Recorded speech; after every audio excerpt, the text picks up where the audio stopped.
Salam, salam, outsider, le débrief commence maintenant.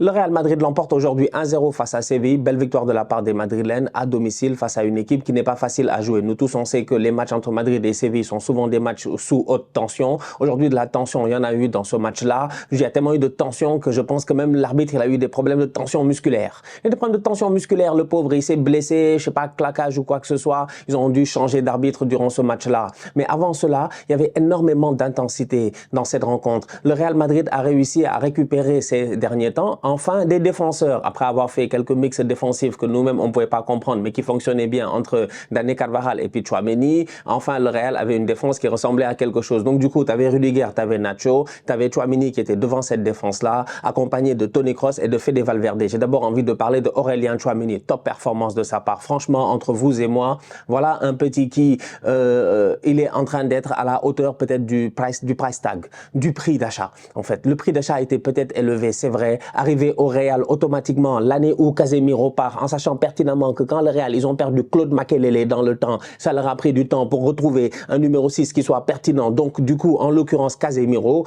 on savait tous que ça n'allait pas se faire du jour au lendemain de retrouver un 6 qui a vraiment tout ce qu'il fallait pour avoir le volume de jeu, pour être intéressant devant la défense du Real, en sachant pertinemment que les Madrilènes ont l'habitude d'avoir des latéraux qui passent leur temps à monter. Donc, tu as un Tchouaméni qui est devant la défense, qu'il soit dans la défense ou devant la défense, fait un bon travail. Aujourd'hui, il a été très bon dans ce milieu de terrain-là. À côté de lui, Toni Kroos, un match de bandit. Un match de bandit, franchement. Toni Kroos, apparemment, il va jouer... apparemment, c'est ce qu'on nous a dit. Toni Kroos avait pris sa retraite internationale. Vous savez, Toni Kroos, son problème, il est simple, il est là, c'est qu'il a tout gagné. Il est insolent, il est arrogant, il est fatigant. Mais il a tout gagné. Tony a été champion du monde. Tony a été champion ah non, il n'a pas été champion. Il a gagné voilà les Ligue des Champions, ça c'est sûr et certain. Est-ce qu'il a été champion d'Europe, Toni Kroos? Non, il n'a pas été champion d'Europe. Peut-être c'est ça qui lui manque. C'est peut-être pour ça qu'il va revenir là avec l'Allemagne.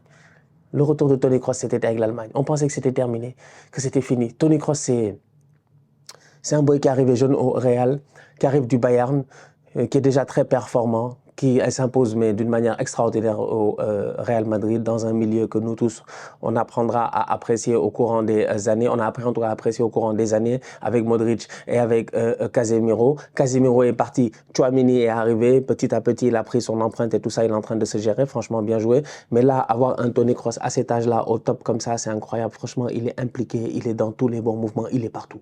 Il est vraiment partout, il fait de très très bonnes rencontres. Apparemment, il va revenir avec l'équipe nationale d'Allemagne. Donc, on va voir ce que ça va donner. Toni Kroos cet été à l'Euro. Fede Valverde, toujours dans le pressing haut et tout, il est fatigant. Le problème, il est simple, c'est que tu as un Real Madrid qui joue face à Séville. Le Real gagne 1-0 sur un but de Luka Modric, fils de Dumbledore, 150 ans. Il nous fatigue, mais il est capable en fin de match de rentrer, de venir d'un éclair de lumière. Le contrôle qu'il fait même est magnifique. Modric est fatigant. Il fait un contrôle. Déjà, le contrôle, il y a le défenseur qui sort sur lui. Normalement, il y a des gars, ils auraient bégayé, ils auraient raté le contrôle. Pas Luka Modric. Il rate pas le contrôle à ce moment du match-là, même s'il vient de rentrer, il n'est pas très fatigué. Il rate pas le contrôle, mais la frappe qu'il te met poteau rentrant est juste exceptionnelle. Donc, tu as un Modric fantastique. Mais le problème, il est simple, c'est ça que je voulais dire, c'est qu'offensivement parlant, Brahim Diaz, c'est pas mal quand il réussit à percer et tout. Il est sur le côté droit, on l'a vu aujourd'hui. Rodrigo un peu plus dans l'axe, Vinicius sur le côté gauche. Il y a quelque chose qui fonctionne pas là, il y a quelque chose qui marche pas. Il y a quelque chose qui marche pas. Tu vois un Real qui, sur les transitions, ça peut aller vite parce que c'est le Real, il n'y a pas de problème. Ils ont ce qu'il faut de la défense au milieu de terrain pour amener le ballon aussi rapidement possible en attaque. Mais après, sur les mouvements qu'il y avait devant, c'était assez compliqué. Je trouvais ça un peu plus difficile entre Vinicius, Rodrigo aussi, et puis même Brahim Diaz. Même si les boys, quand même, individuellement parlant, ils sont très forts. Vini, il prend le ballon, il dribble les gars. Il fait plaisir. C'est pas que je l'aime bien, Vini. On en avait marre des boys là qui étaient là que pour courir. Vini, il court, mais quand il veut, il s'arrête, il te dribble à l'arrêt. Moi, il fait pas tac, tac, double contact, il rentre, crochet, truc, petit ballon piqué, le ballon passe au-dessus de la transversale et tout. Il est dangereux, Vinicius, franchement. Rodrigo, c'est la même chose. Très belle conduite de balle. Ils savent perforer et tout. J'ai l'impression peut-être qu'ils revenaient de beaucoup trop bas parce que peut-être quand Bellingham n'est pas là, c'est un espace peut-être qui se crée. Il y a quelque chose qui faisait que voilà, les gars doivent se gérer. Parce qu'aujourd'hui, quand tu n'as pas Rossellou qui est blessé et tout, ça donne peu d'options offensivement. Donc ça te donne une équipe du Real qui est obligée de pousser jusqu'à la fin. Heureusement que tu as le talent de Luka Modric pour venir claquer un super but. Donc, le Real l'emporte aujourd'hui 1-0 face à Getafe. Franchement, belle victoire de la part des Madrilènes. Alors qu'on pensait que le Barça Bah ouais, le Barça, ils ont gagné, ils ont gagné, ils ont mis 4 buts et quelques, etc. On pensait que voilà, que le Barça allait pouvoir revenir et tout. C'est effectivement toujours le cas parce que le Barça reste à quoi? 5, 7, 8 points quand même du Real. Mais bon, on sait jamais, on sait jamais. Un faux pas est possible, mais comment veux-tu que cette équipe fasse des faux pas si elle se fait sauver dans des matchs compliqués comme ça par des gars comme Luka Modric, quoi. Par des gars comme Luka Modric, qui encore une fois a montré toute sa classe aujourd'hui quand il est rentré sur le terrain. Franchement, il a montré toute sa classe. Du côté de Séville, c'est un peu décevant parce que Séville, encore une fois, voilà ce genre d'équipe-là qui arrive au Santiago Bernabéu, qui, même si la saison est difficile, ok, d'accord, il y a pas de souci, mais c'est pas la première année que la saison elle est difficile. Il y a des occasions, ça ne se rate pas. Normalement, tu dois claquer ces occasions-là, en fait. Et c'est là où j'ai envie de parler de Lounine. Parce que Thibaut Courtois n'est pas là. Kepa, je pense que nous tous, on a compris, voilà, il ne sera pas le numéro 1. C'est Lounine. Et Lounine, il est fort. Franchement, il est très fort. Il est pertinent. Il est concentré. Il est sérieux. Le boy, là, il est bon. En fait, il est bon. Parce que, autant, En-Nesyri nous fait un raté de rattaquant. Il n'a pas le droit. Il y a le but de Lucas Vazquez.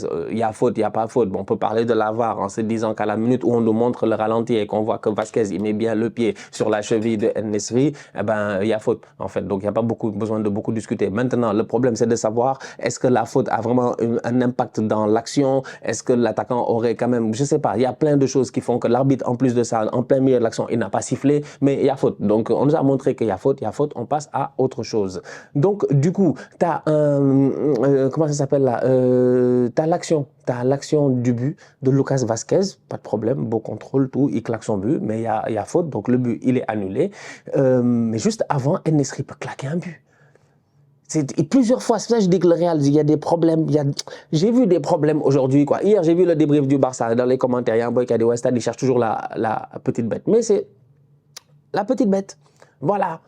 Le diable se cache dans les détails. Je ne peux pas être là, venir vous dire, ouais, bravo, vous avez bien joué, et puis on passe à autre chose. Non, il y a le Barça, hier, ils ont gagné, il y a eu des buts et tout, mais à un moment donné, il faut en parler quand même. Des boys qui ont un ratio de conversion, un taux de conversion quand même assez faible par rapport aux occasions qu'ils se créent. Ils ont quand même eu des vraies occasions, ils ne se sont pas gérés, donc ça, il fallait en parler, même si la performance, globalement, elle est bonne.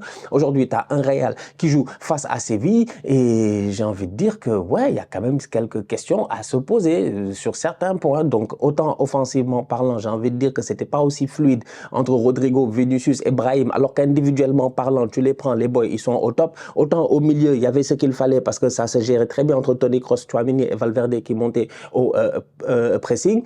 Autant tu as des latéraux qui montent très très haut. Lucas Vazquez, la preuve, c'est lui qui va claquer le but qui est annulé. Tu as un Ferland Mendy qui lui aussi monte très très haut et tout. Mais après, sur les replis, c'est compliqué parce que En-Nesyri, il quitte de plus loin que Ferland Mendy. Il met une accélération sur Ferland Mendy. Il arrive, mais plat du pied sécurité. Il met plat du pied envolé. Il a mis le ballon là-bas. C'est n'importe quoi. Il ne sait pas gérer. Donc, il y a des occasions comme ça où tu te regardes. La deuxième occasion, Nacho, je pense qu'il le dit, ça fait 2 fois, c'est pas normal. Il y a des contres, je te dis, il y a des équipes là, ils sont plus en confiance que Séville. Ils ont des meilleurs joueurs offensivement que Séville, ils claquent des buts. La même occasion en l'air, au lieu de à terre, comme En-Nesyri, lui, c'est un joueur en l'air. Lui, n'est jamais à terre, lui. Jamais, au grand jamais. En-Nesyri, je ne comprends pas. En-Nesyri, le ballon aurait été 4 mètres au-dessus de la terre. Il aurait sauté. Il aurait claqué une tête, c'est sûr qu'il aurait claqué un but. C'est dommage. Du pied, il l'a raté. De la tête, il l'aurait peut-être marqué. Le deuxième, c'est Lounine qui fait un arrêt, mais vraiment exceptionnel, quoi. Il sort rapidement, il est sur la trajectoire du ballon, ça le touche et ça sort. Mais sinon, ce genre d'occasion-là, tu les donnes face à des équipes qui sont plus dangereuses, et le Real, ils vont souffrir. C'est pas la première fois qu'on voit ça. On a vu ça aussi face à Leipzig la dernière fois, même si le match ils l'ont gagné. Donc c'est le Real. Ils sont fatigants de temps en temps, mais il y a des défauts. Il y a des défauts, mais ça ne change rien sur le fait qu'ils ont gagné aujourd'hui 1-0 sur un but de Luka Modric. Donc voilà, belle victoire de la part des Madrilènes. Est-ce qu'il y a autre chose à rajouter? Non, je ne pense pas qu'il y ait autre chose à rajouter, en tout cas pas de mon côté. Si vous avez des choses à rajouter, n'hésitez pas en commentaire. D'ici à la famille, on continue à liker, on continue à partager, on s'abonne. On est ensemble, on reste en santé. C'est le plus important. Tous outsiders.